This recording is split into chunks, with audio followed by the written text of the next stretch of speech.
Bom dia, amigos. Nós estamos aqui mais uma vez para falarmos sobre a lição bíblica da escola dominical, que está na página 82, tá? É a lição número 13, escrita pelo pastor Jonathan Cardoso, né? E a lição fala sobre os corações aflitos, em João capítulo 14. O versículo-chave é: Jesus respondeu. Em João 14, versículo 6, Jesus respondeu: Eu sou o caminho, a verdade e a vida. Ninguém vem ao Pai senão por mim. E o alvo da lição é esta. Ao estudar esta lição, você vai ser incentivado a conhecer com profundidade o mistério do Espírito Santo, prometido nas palavras de Jesus Cristo. Tá? Vamos orar então. Pai eterno, nós te louvamos pela grandeza da tua misericórdia, pela tua bondade e pelo teu amor. Abençoa todos, Senhor Deus, os ouvintes da tua palavra, que será, Senhor Deus, ministrada, Senhor Deus, segundo esta lição, Pai. Abençoa cada um no seu individual, em nome de Cristo Jesus. Então, leiamos João capítulo 14, que diz: Não se turbe o vosso coração, credes em Deus, credes também em mim. Na casa de meu Pai há muitas moradas. Se não assim fosse, eu vos teria dito, pois vou preparar-vos lugar, e quando eu for e vos preparar lugar, voltarei e vos receberei para mim mesmo, para que aonde eu estiver, estejais vós também. E vós sabeis o caminho para onde eu vou. Disse-lhe Tomé: Senhor, não sabemos para onde vais. Como saberemos o caminho? Respondeu-lhe Jesus: Eu sou o caminho, a verdade e a vida. Ninguém vem ao Pai senão por mim. Se vós me tivesses conhecido, se vós me tivesses conhecido, conhecerias também a meu Pai. Desde agora o conheceis e o tendes visto. Replicou-lhe Filipe: Senhor, mostra-nos o Pai, e isso nos basta. Disse-lhe Jesus: Filipe, há tanto tempo estou com vocês e não me tens conhecido? Quem me vê a mim, vê o Pai. Como dizes tu, mostra-me o Pai? Não crês que eu estou no Pai e que o Pai está em mim, Filipe? As palavras que eu vos digo, não digo por mim mesmo, mas o Pai que permanece em mim faz as suas obras. Crede-me que estou no Pai, o Pai em mim. Crede ao menos por causa das mesmas obras que eu tenho feito. Em verdade vos digo que aquele que crê em mim fará também as obras que eu faço, e outras maiores fará, porque eu vou para junto do Pai. E tudo quanto pedirdes em meu nome, isso farei, a fim de que o Pai seja glorificado no Filho. Se me pedirdes alguma coisa em meu nome, eu o farei. Bem, meus irmãos, nessa abertura daí, nós temos que aprender ou entender que o significado do ministério do Espírito Santo, sentir-se grato pelo benefício da ação do Espírito Santo e aprender, meus irmãos, do Espírito e obedecer às palavras de Deus com a prova de amor a Ele. É isso que nós temos que fazer. Cada vez aprendermos mais, estarmos presentes no fazer, no efetuar, sermos fiéis, cumpridores da palavra de Deus. Aqui nesse contexto da lição, nós estamos tratando da passagem de Jesus, no momento em que ele iria transcender, passar desta vida para uma outra vida, a vida após morte.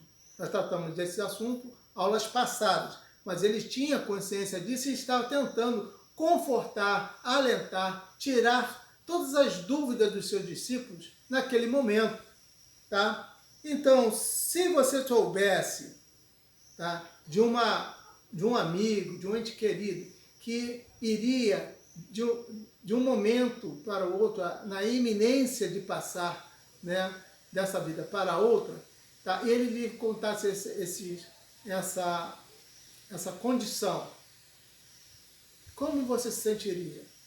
O que você faria com relação, qual seria o seu sentimento, o que você faria em relação a esse acontecimento que você, naquele momento, estava recebendo do seu amigo, do seu ente querido, queria passar da morte para o outro lado. Então, Jesus estava fazendo isso, neste momento, quando ele disse, não se turbe o vosso coração. Ele está falando assim, não se perturbe, minha gente.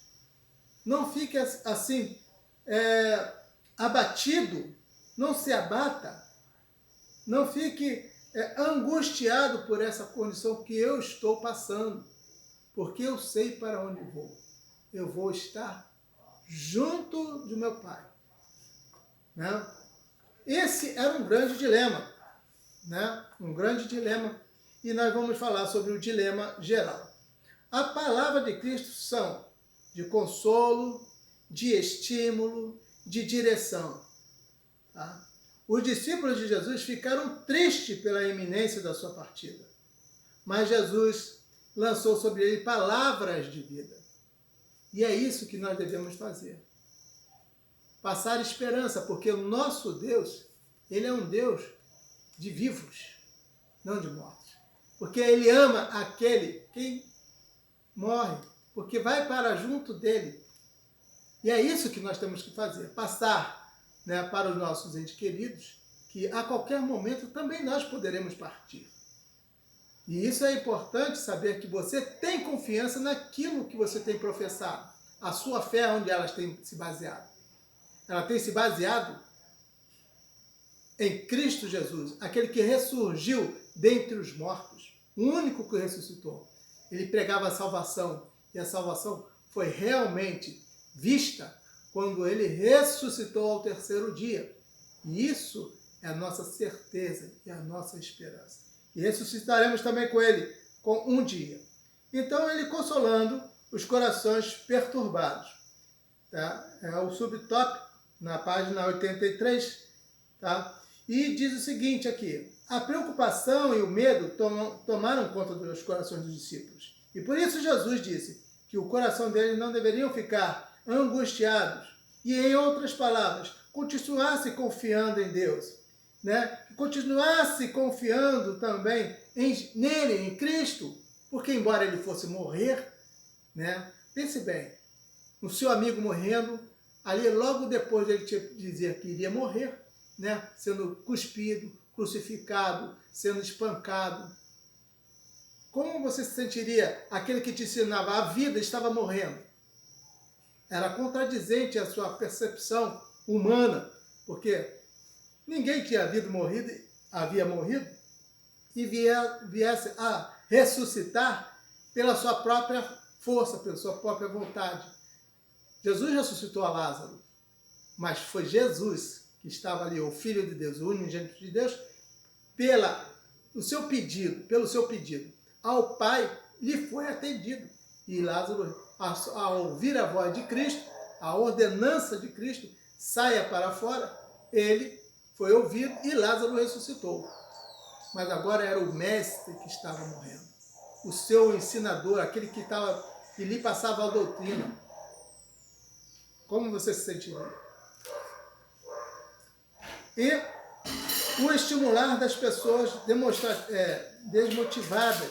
Eles se sentiram desmotivados ao ver aquela cena. Mas Cristo lhe passou, né, lhe deu informações suficientes para que os motivasse com a esperança da salvação. Porque a única forma de os discípulos desfrutarem de salvação é por meio da morte e da ressurreição, conforme já havia ali ditos. Tá? E essas promessas foram o seguinte, ele passou algumas promessas, que eram promessas de provisão, promessa de retorno e promessa de proximidade. Ele prometeu, né, que na casa do pai dele havia muitas moradas. Havia casas para que ele pudesse, né, morar junto dele na eternidade. Era uma provisão, era uma condição sublinhar, né, como se diria, sublime, uma condição sublime. Estariam em condições, né, que dava conforto e alento aos seus corações. E também a promessa de retorno, que ele voltaria, se caso as casas, né, não estivesse, ele prepararia as casas, tá? E quando preparasse todas as casas, se caso não houvesse, né, ele falaria isso. Se caso isso não acontecesse, não houvesse, digo, ele prepararia as casas e depois retornaria. Coisa certa era que ele iria voltar, né? Então, ele realmente, após ter morrido, ele ressuscitou dentre os mortos e se apresentou vivo. Mais tarde, ele depois, né, ele foi ascendido aos céus, né, e até que os anjos lhe falaram, que vocês tanto olham para cima, aquele que você viu subir, vocês viram subir, né, ele é de descer da mesma forma. E nós aguardamos essa volta de Cristo, que ele nos prometeu que iríamos voltar, e somos a sua igreja, esperando, né, com nossos corações ardentes, que a certo tempo nós vamos sim retornar. E ainda mais, tá? A proximidade que ele diz, a promessa de proximidade, os receberei para quê? Para levar para mim mesmo, para que onde eu estiver, estejais vós também, né? E a pergunta se faz hoje, né? Jesus está nos motivando a viver a tranquilidade da esperança, que, né, das suas promessas serão cumpridas, né? Nós devemos guardar firmemente essas promessas, né? Essa esperança é sem vacilar, pois que quem fez as promessas, ele é fiel para cumprir. Ele é fiel para cumprir, né? Vamos entrar agora na segunda parte de O Dilema de Tomé. Então vamos aguardar mais um instante que nós iremos dar introdução a essa passagem, porque por causa do tamanho da filmagem, tá, do vídeo. E vamos dar seguimento no próximo trecho, numa segunda tomada. Até breve.